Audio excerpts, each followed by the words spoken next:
And welcome my friends. स्वागत है आपका मेरे चैनल सन स्पोकनेस पे। तो चलिए आज हम बात कर लेते हैं अपने वोकैबुलरी और फ्रेजेस की। जैसे कि मैंने आपको पिछली बार जब मैंने वीडियो बनाया था तो आपसे कहा था कि इस बार मैं फिर से अपना वोकैबुलरी का सेशन लाऊंगी। तो शुरू करते हैं अपनी first vocab I think phrase. मैं इस बार फ्रेज और वोकैबुलरी दोनों साथ में आपको बताऊंगी। इसका मीनिंग मैं आपको पहले ही बता चुकी हूँ कि फ्रेज क्या है, वोकैब्स क्या है। वोकैब एक वर्ड होते हैं, लेकिन अगर हम फ्रेज की बात करें तो वो अधूरे सेंटेंस की तरह होते हैं जिसको हम बोलचाल में बहुत ज्यादा यूज करते हैं। तो चलिए जो आज का पहला फ्रेज है वो है अपार्ट फ्रॉम। दोस्तों आपने कई बार सुना होगा अपार्ट फ्रॉम का यूज बोलते हुए और आप कंफ्यूज भी हुए होंगे। तो चलिए इससे रिलेटेड हम सेंटेंस बना लेते हैं। अपार्ट फ्रॉम का मतलब होता है इससे हटकर। इससे हटकर मीन्स जैसे सेंटेंस, इससे हटकर तुम और क्या जानते हो। What do you know apart from hit. Do you have any other house apart from hit. मतलब इससे हटकर क्या तुम्हारे पास कोई और दूसरा घर है। Apart from this I don't know anything. इससे हटकर मैं कुछ नहीं जानती।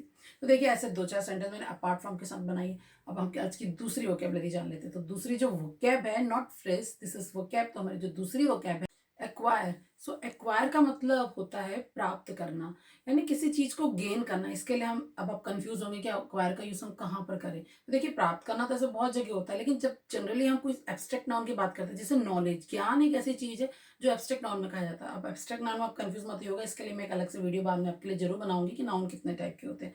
तो देखिए अपार्ट फ्रॉम इट, मैं अपने जीवन में नॉलेज प्राप्त करना चाहता हूँ, मैं ज्ञान प्राप्त करना चाहता हूँ, तो ऐसी जगह पे हम यूज करेंगे एक्वायर का। तो देखिए I just want to acquire the knowledge, यानी आप अचीव के सिनोनिम्स की जगह भी इसको यूज कर सकते हैं। जैसे कि मैं अपने जीवन में बहुत कुछ पाना चाहता हूँ, I want to acquire lot of thing in my life. इस तरीके से भी इसको बनाया जा सकता है। तो चलिए तीसरे फ्रेज की बात कर लेते हो। This is not a vocab, this is phrase. तो ये जो फ्रेज है वो है दिस इज हाउ। कुछ याद है आपको? मैंने पिछले बार आपको दिस इज वॉट बताया था, दैट इज वॉट भी बताया था, बस उसी की तरह है this is how. This is how का मतलब होता है ऐसे ही। अब ये ऐसे ही कहाँ यूज होता है?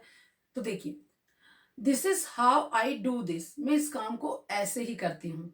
This is how I have told you, मैंने आपको ये ऐसे ही बताया है। ऐसे ही मतलब इसी तरीके से मैंने आपको बताया है।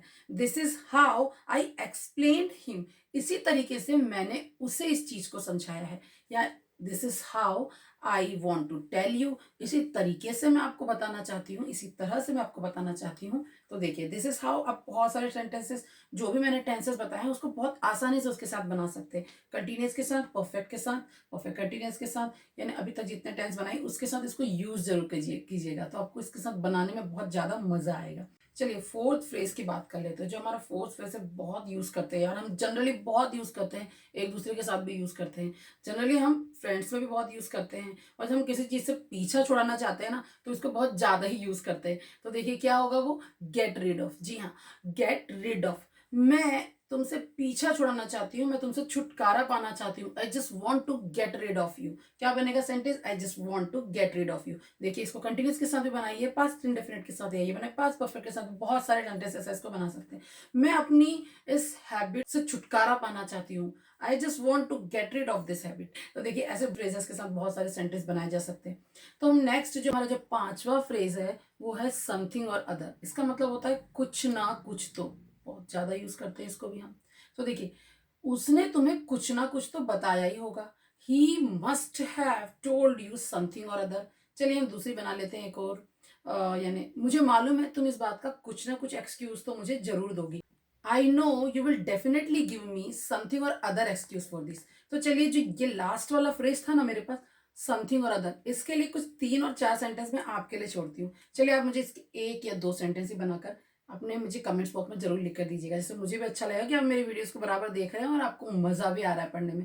और जो मैंने अपनी पुरानी वीडियो बनाई है आप उसको खास तौर पर उस पर ध्यान देने को बोला है कि आप रिकॉर्डिंग के साथ इसको जरूर कीजिएगा, आपकी स्पीकिंग में बहुत ज्यादा फर्क पड़ेगा। नेक्स्ट वीडियो जल्दी ही लेकर आऊंगी, जो कि मैंने आपको पहले ही प्रॉमिस किया कि सीन्स और फॉर यानी कि प्रीपोजिशंस पे होगा। तब तक के लिए बाय बाय और प्रैक्टिस करते रहिएगा।